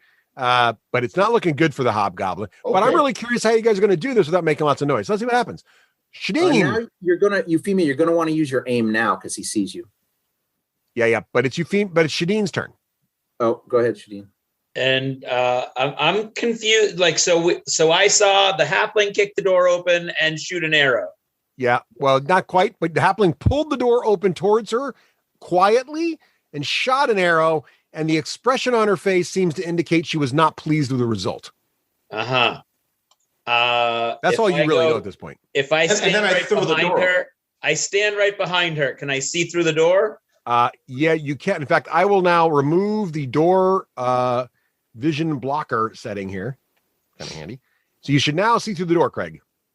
And I can just see a little bit of. You can see a hobgoblin's shoulder peeking out, and a broken arrow on the floor that deflected off of his shoulderman pad. Yeah. Yeah, that's a broken arrow, Rafe. Like, can't pick it up again. Can I? Can I hold my action? You can. Yeah. But you got to give a specific. Yeah. As soon as somebody's louder than one of my bolts of the universe hates you, I will fire a bolt of the universe hates you at the first target to present itself. All right. I like it. Okay. I'm not entirely aware of when these things happen, so I don't know how loud it is, but I get that my friends here want to be quiet, so I don't want to be the one who blows it. Okay. Now, Euphemia, it looks like you're next, but you're technically not, because you've already had your surprise round. So now it is Karlik's turn. Yeah, this is just the surprise round. Then This is just the surprise round. Yeah, don't worry. You got plenty of time here. This guy's not getting away. The question is just how loud are you when you do it? That's really perfect. Here we go. Okay. Kalik is going to advance to here, and I'm going to slap Shadeen's back and say, rescuing these Frostbeard won't be as bad as I feared. And that'll be a bardic inspiration for Shadeen. And then I'm going to go ahead and cast Sleep on the Hobgoblin. Nice. Let's see. No, that's going to catch. That's going to be close. Let me see. From here, nope. Oh, okay. I can see the square actually just to the south of the Hobgoblin. Yep. So ping it, Doc. Now that's still going to catch Euphemia. Oh, we can wake him up, though. No big deal. All right, I'm going to smack him around. Yeah, just smack him around. Yep. All right, level 2 sleep. Super sleep. It's probably not enough to sleep Euphemia anyway. That's true. Got temporary hit points. There we go. Super sleep. So it'll start with the lowest person. And that. Oh, 35 HP. 5 hit points worth of sleep, Russell. All right. So this guy goes to sleep. I say, no save, just like no save, right? It's just auto. There's no save now. Yeah. Just like a pony. Yeah, he passes right out. And that's all you know. So yeah, you got him. Nice. Okay. We'll just keep the initiative tracker up here to keep things in reasonable order. So Pyric, it's your turn. What are you going to do? Okay. So having heard with my very precise elven ears the sound of a broken arrow, there's an entire and the arcanic knowledge of sleep being cast. Yeah, there's a whole elven saga about the broken arrow, but now's not the time for that kind of stuff. No, so I am going to move forward and I'm going to whisper at you, Euphemia, less shooting, less missing. And then I will hold my action in case somebody shows up that's a surprise. And then I will surprise them with the power of the Nord. Oh, and by the way, we missed one step. Karlik, I needed you to make a stealth check when you kind of lumbered into the room there. Sure. Yeah. And Pyric, I'll need you to make a stealth check as well. I have no armor and I'm naturally charismatic. Well, that's why I'm sure your roll's going to be fine, especially with this pass without trace thing going on. I need to make one too, then. Yes, you do, Shadeen. I'm sorry. I thought you did also. Oh, that's pretty good. Nice. I hate dice. Looks like I got a 25 again. Yeah. Now, why do you have advantage? Oh, you have disadvantage, right? There you go. I saw that one. I do Nice. not like any All right. numbers that touch It's like the the one. party's moving like ninjas today. You guys doing this? Pass without traits is definitely. I think the lowest we got was a 24. Yeah, definitely. The pass without trait is definitely making this thing work out. So that was Pyrex. So Pyrex, did you want to do anything else besides moving? And chiding Euphemia for shooting arrows too willy-nilly. All right. Thalrek, what are you going to do? Actually, oh yeah, that's me. I'm going to move up 1, 2, 3 will be half movement because I moved 25. Is that half or do I have to stay one back? You can. Because I want to move stealthily. That's basically why. Yeah. You got to be half. Yep. As long as you're half, you're good. Well, okay. And then make a stealth check. All right. Come on, baby. Fail me now. That'll be a 25. All right, you're good. Sneak I'm on in going there. to slit this guy's throat again with my primal savagery claws. Another hobgoblin down. I'm just going to remind the audience that though they are defenseless, they are terrible people, and we have already judged them morally that they should have died. Right. And I'm going to look back at the group, and I point at the door behind me, and I say that. If you can see John's face right now, listeners, it's fantastic. This might be the episode that's worth getting the video for. Charades. Right. Three syllables. And I'm crouching where I am. Rhymes with Ugver. And so I guess we go down the rest of the We're list. just going to do initiative order because everybody's got to keep up with everybody else too. And all right, Ulrich, what are you doing? I'm going to move here, and then I'm going to cast Bless. Are you moving its half speed to stay stealthy? That half speed is 10. Okay. I put my hand up as soon as he comes into the room and then I point towards the south, and I'm like, yeah. I'm just like, whatever. Bless. But I'm hitting Bless on Karlik, Euphemia, and myself. Does Bless have a verbal component? Of course it does. All right. Let me take a look. Hold on. I'm sure it does. Yeah. Let's not set this off. We've made it pretty far. Yeah. So Bless is verbal. Yes, it is. And a sprinkle and a little bit of holy water goes in everybody. Psh. Water. Can you make a stealth check for me, Joe, as you enter this chamber and utter bless? I give you disadvantage because I can't because you already have disadvantage. So go ahead and take disadvantage there. So I disadvantage for my movement here. So let me do that. Stealthy dwarf. Stealthy dwarf. Stealthy dwarf. I rolled me a 2. That's a 12. 12. Ooh, okay. That's it. Shit just hit the fan. The gig is up, boys. Why couldn't you wait till we got in position? Yeah, that bless probably wouldn't be worth what we're about to land on our laps. It's all right. That's what makes it a game. Why we have our hats on? Hey, listen, with that roll, everybody go to 2 hats, quick. Actually, you would have had to roll just for moving. So yeah, do what you got to do. Yeah, 12 is not that bad. 12 is not the worst, and we've been pretty good up until now. 12 after Russ rolled a 15, though, probably not so good. Did Russ roll a 15? I did not see a 15. Yeah, I see a 15. Anyway, so Euphemia, put a bless in yourself. You get plus D4 to hits and all saving throws. Yes. Maybe they're too busy playing Bones or something. They don't hear us. All right.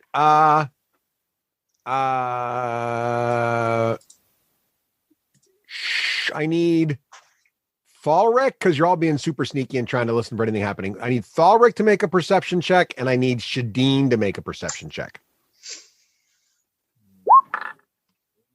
How'd we do? I got a lovely 9. Okay. Shadeen, how you doing? I am I'm trying to activate my token. It's not letting me. Well, you don't need your token to do it. No, that's just initiative. Yeah, that's just initiative.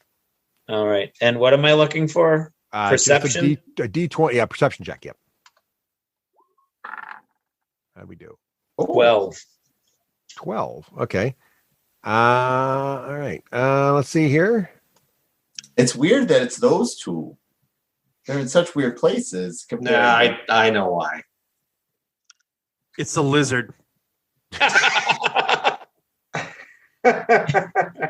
It's John's new arch nemesis, the gecko. The lizard is actually another druid. Pyric, I also need you to make a perception check, Pyric. And then it's going to shriek. I will do it. Honestly, it's just here to sell us insurance. Oh my gosh. A perception check. That's not my worst. Here we go. Oh. Well, Pyric, I have a present for you here. It's a The little universe begs to differ. It was bound to happen. This is a You good just take thing. possession It of that was little bound to red card there. happen. It was bound to happen more than, I'm surprised it didn't happen sooner. Pyric rolls a natural 1, which means he gets a card that I can make him take a modifier negative to his next skill check or something. So attack rolls. Yeah. Massive for attack rolls. And I got to make one more little check here for somebody. Okay. So Shadeen. Yes, sir. And this is thanks to a completely different reason. I would even have thought to do this except for Sunday morning's adventures. Shadeen, you hear the sound of bats suddenly flapping their little wings coming from this direction down here. Bats, huh? Yeah, you do hear that. Okay. And who's it turn? Is it on the initiative track? Ulrich, did you finish your turn after you blessed everybody? You good? I did. I blessed, and then I did there, and then that was my action and my movement. And I'm just going to Shadeen, stay. you hear the bats, and it's your turn, Shadeen. What would you like to do? I tap on Euphemia's shoulder, and I go.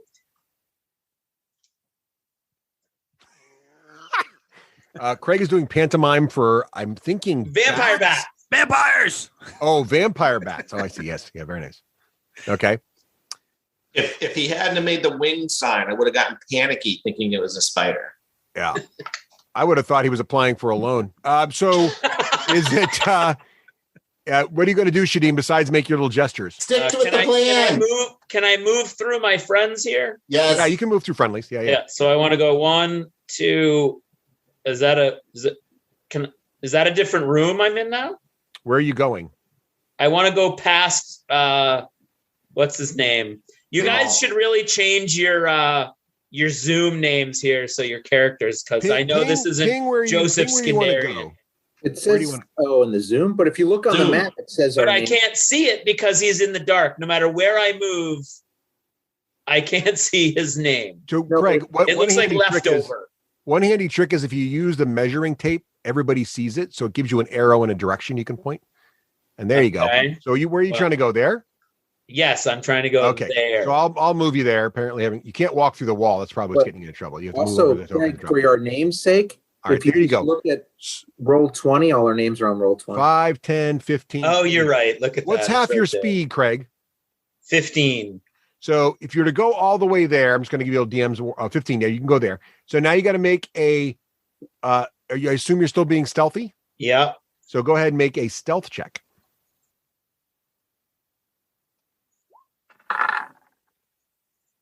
So that's a 22. 22. All right. That's really good. So you get there. Would you like to do anything else? You still have an action. No. Is this a wall? Let me describe it to you here. I can't see in front of me. Yeah. So you're you can't. Is everything black to you? Yeah. Okay. Well, you're in an L-shaped room. Okay. And you don't see anything to your left or right or anything. Can you see this? No, it's cut off diagonally through the. That's correct. That's correct, because there's a corner here and line of sight's being blocked, and then down here there's a curtain hanging there. All right. Yeah. No. Just a curtain, not a door. Right. Just a curtain. Yeah. Just hanging there. Okay. And then ahead of you guys, there's that door. Yep. All right. Well, I'll hold the rest of my action as I'm going to smite whatever walks through that curtain if anything does. All right. Fair enough. Euphemia, it's back to you now. All right. I am going to move stealthily to the door. And is it okay for me to move my token? It is okay to move your token. And I'm going to look at Thralric, and I'm going to go like this. And he gives me the thumbs up. And I also look at Shadeen, so he knows the timing of this. and I go like this to Shadeen. And then I check the door if it's open. Oh, nice. You check the door if it's open. The door does with a light check. You feel like the door is not locked. I also need you to make a stealth check. Getting here plus tinkering with the door. All right.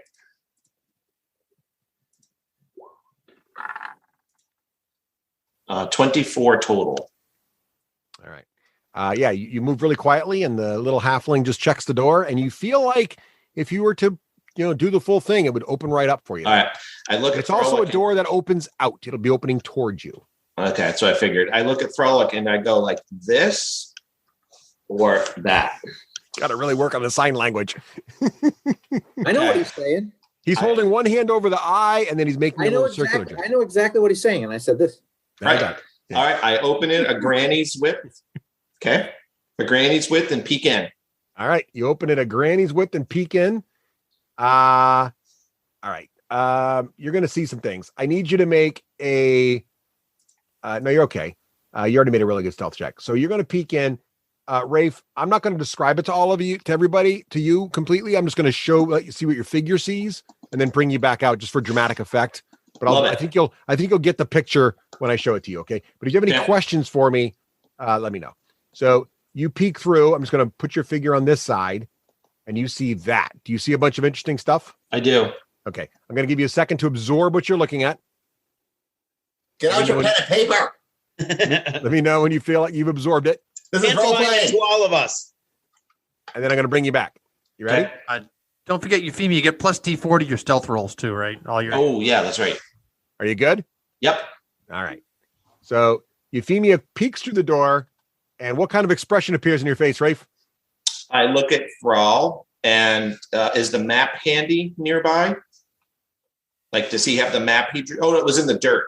All right. So I did actually paper. He drew it on paper with a quill. I pull it out of his inside pocket, and I show everybody who can see me. So Ulrich, Thrall, Shadeen. I circle the thing that John drew, where our clansmen are, and I go like this. He's giving a thumbs up, and he's circling it. Yes. I give a grunt. All right. I think that sounds like a full turn, Euphemia. You feeling like that's good? Sounds good. All right. Karluk, what are you going to do there? Karluk's just going to shift up. And would I've seen the hand movements about the bats when Shadeen was? You would have seen Shadeen's hand. I think Shadeen did those hand moves before he moved in. So yes, I think you would have seen those. Yeah. Okay. So as my held action, if there's a swarm of bats that enters this room, I will cast sleep on them. All right. Oh, nice. Nice. All right. Karluk, you did advance though, so I need you to make another stealth check for me there. Here we go. Sneaking in. Sneaky. And I'm blessed too, right? Yeah, I am. You are. Yes, you are. Plus a D4 to that. So, #, blessed. Oh, I got a D4 to my roll too because I was blessed. But so you rolled a 4 there was your bad roll, right? Yes, I got a 9, but plus 10. Oh, yeah. So 19 still good. So Pass Without Trace still making the MVP move here. Oh, anything else you want to do, Karluk? You're holding your action. You're going to sleep the bats. The bats. Sleeping bats. Okay. Pyric, you are up. Oh, all this stuff. I feel like I'm just a little bit exposed without any meat shields near me. That's very concerning. I'm gonna go here. I'm going to there's no exits here. Can someone ping if there's any exits out of this room other than that one right there? Okay. From where you can see, there's this curtain to the south, and there's the way you came in to the north, and the rubble goes to the ceiling, so that's not an exit. And then, of course, there's the exit. The rest of your party members are currently conga lining through to your right. I'm going to swing by here. Now, what is your speed? Whoa, where are you going? Can't go that way. That's a wall. You can't go that way. It's only a 5-foot corridor. Oh, it's only a 5-foot corridor. Okay. Then I'll hang out right here. And then if any non-bats show up from this curtain below, I will sleep them. All right, excellent. All right, I like that. That's good because it was very specific. So that was the thing. All right. I think we're almost. Yes, I think we're good. Perfect. Thalric, what are you going to do? All right, I'm going to slide down here, and I whisper to. I get right up on Shadeen's ear, so it makes him. I pull him down to my. Make him uncomfortable, like now we might be going out or something. And I say, "This is the hallway. This is the hallway we hold." I whispered here. I almost whispered it, but then he couldn't hear. And then I turn to my brother and the others, and I point at the door, and I'm just like, and that's it. Oh, and I'm readying an action to. The plan is Shadeen casts darkness now and releases the owlbear, right? That's how the plan That's stands. what I understand it to be. Yeah. But if I cast darkness right now, all of you are going to be blind. Right. So you guys are, whatever. We can't talk about it now, but I just told him what I said. This is the hallway we hold. He can figure it out from there. Right. I know exactly what's up. Yeah. And I wave these guys in. Whatever they do with that, they do with that. So. Okay. Excellent.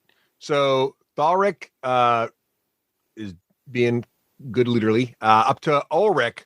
Ulrich, what are you doing? So, seeing that the magic has happened, I got the blessing to charge forward and start being dwarfy again. We are going to non-stealthily go 1, 2, 3 into there.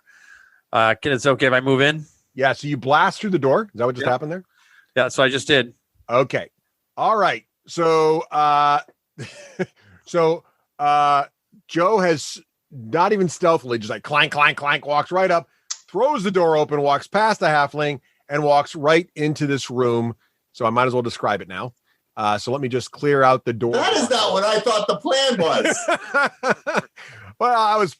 This is getting. Why did Thrall wave people in? Like, I thought he was waving people into the room. Yeah, I did too. It made it clear to me that it was waving people to the room. I don't understand. All right. Your beautiful plan.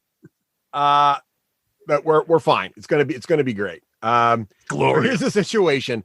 Ulrich has stormed into the middle of the room in a very Joe. Take a point of inspiration for ignoring your brother and the plan. I think that's brilliant, and I really appreciate it. If anybody needs any, I don't need one right now. So I need one. I roll once. All yours. And to be fair, his kinsmen are on the line. Ulrich's a little pissed. He goes storming into the room. Here's what you see, Ulrich, and everybody else. Most of you, with a couple of exceptions, like Pyric probably can't see it right now, but the rest of you can see through the open door. There is a burning brazier in the corner. There's light streaming out of the room. And in the room, you see the following. It's obviously been set up as a crude living space with thick furs on the ground floor to serve as carpets. Old trophies hang on the walls. There's a large bed in the north and a brazier of coals burning brightly. A round table with several chairs stands in the south near the door. Hanging chained from the wall near the table are 2 badly beaten dwarves with their femoral arteries on their legs cut and blood slowly dripping down their legs because there's been a sort of a makeshift tourniquet placed above the cut to control the exact amount of blood flow. And it's dripping down into bowls below. You kind of stormed in on a sort of a heated debate. And there's this female drow elf standing there, and she's holding this sort of rock-shaped thing in her hand, and she's very animatedly in the middle of a discussion with this large bugbear. And the bugbear is sort of old-looking. He's got a lot of his fur is graying, but he's a big guy, but he's definitely past his bugberry prime. But still looks like he's in very much an authoritative sort of figure, but he can tell he's deferring a little bit to this female drow elf who is in a very animated conversation. Meanwhile, just to the north of them, you see a hobgoblin who is festooned with robes and scrolls and other arcanic devices whose eyes have gone wide if you stormed in. And there is a large, not dire wolf sitting over in the corner, who's seeing you come in, was obviously sitting on the end of the bed and is starting to rise to position as all this is happening. And as DMs around the world love to say, let's roll for initiative. Now, you guys already have initiative up here. I'm not going to make you roll it all again. So you get to keep those awesome initiative scores that you had from earlier. I'm just going to start adding the other people on here. But before I do that, Ulrich, why don't you finish your action as you've kind of strolled into this room here? We should still get a surprise round, right? Yeah. You kind of strolled into this room here and sort of surprised him. Ends the round, so that's kind of nice. Yeah. All right. So, doing my anime moment. Good deeds bear good fruits. Well, evil deed is paid with evil. And I'm going to look to the bugbear here. He goes, "You frostbeards have been harmed. I beg you to stand down, or you will be next. There'll be no mercy for you." And I'm going to step here and then swing on this one here. That's my first one. Okay. The drow. All right. So why don't you go ahead and take a swing. Don't be afraid to use inspiration to make a point. I am using my inspiration just to be safe. The drow elf. Yep. I feel super inspired. So here's Hugh. And no relation to the. Does she happen to be made of wood? Because Hugh likes wood. Yeah. Is he a wooden elf? Definitely not a wood creature. I got a 23 to hit. That is a hit. I am going to smite him as well. Bardic inspiration for damage. And we'll blow that inspiration as well. Oh, actually, I got a higher than that because I had D4 to it, but doesn't make a difference. All right. So he's going to take 11 points of slashing damage, and he's also going to take. First of all, the female drow prefers she, her, first of all. So let's get that right. Okay. So it is what I'm going to refer to it as because I'm a rude dwarf. All right. And what are you doing for damage here? And so it's 11 points of slashing, and it's going to take an additional 60 Wow. So give me your total. 27 points of damage. Wow. That is a big hit. Plus Bardic. Big hit. Oh, sorry. I'm sorry, Russ. Plus my Bardic inspiration. I forgot my extra. Plus Crank a 6. Plus another 3. So that's going to be 30 points of damage straight up. Hugh bites deep and she staggers back, bloodied from your single chop. Most impressive, Ulrich.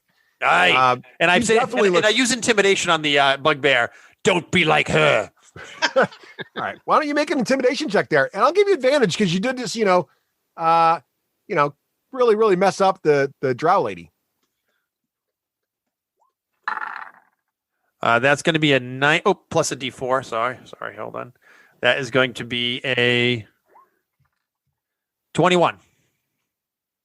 21. Let's see here. We're going to go with. It always was advantage. I hate when it does that. Well, even with an 8, it's not going to help much. He looks a little intimidated. He looks like he's thinking about things. You might have an opportunity to discuss things with him. It's possible that might happen. Ulrich, you're good, right? That seems like that's all I can do. Yeah, that seems like I got a pretty big turn there. It's going to be Shadine's turn. Okay. Are we at the top of the round? And is it a surprise round?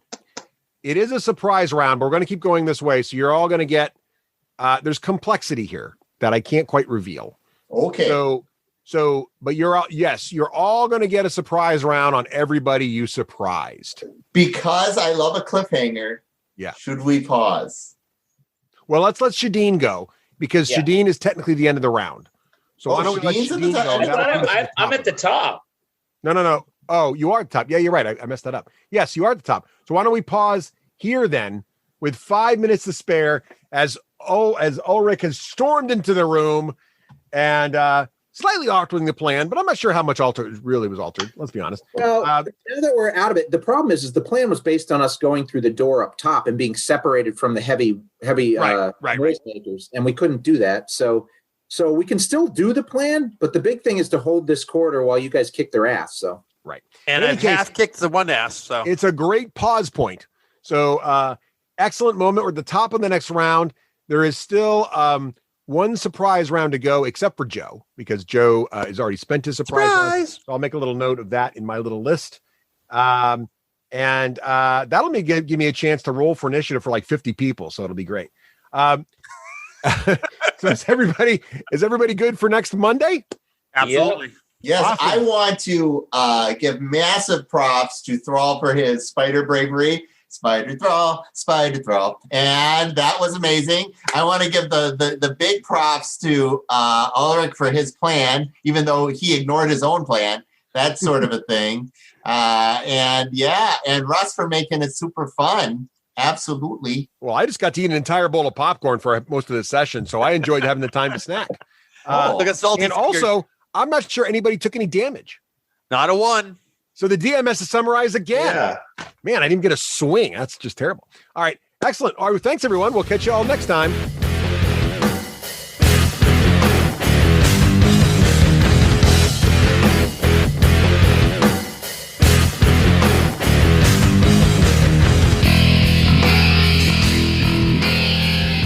Achievement unlocked.